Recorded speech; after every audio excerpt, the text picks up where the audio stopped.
If you are going for a grant of letter of probate, which means you have an original will, then you will need to prepare your NRIC details, the death certificate of the deceased, the original will, which has to be presented to the Family Justice Courts of Singapore, and a list of all the assets that the deceased has, which would include bank accounts, real estate properties, insurance policies, shares, investments, etc. If you are applying for a grant of letters of administration, that means that there is no will,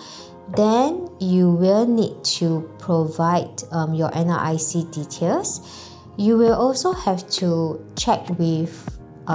basically check the Intestate Succession Act, or check to see who has the right to receive a share of the deceased estate, and obtain their NRIC information, specifically their name, their gender, their birth date, and you also have to state their relationship to the deceased to explain why is it that they have a share in the deceased estate. For me, normally, if I'm helping a client to apply for grant of letters of administration, I would actually ask my clients to provide me with a copy of the birth certificate as well, of, let's say, the beneficiaries, specifically to show me or prove to me that the beneficiaries that my clients are informing me of do hold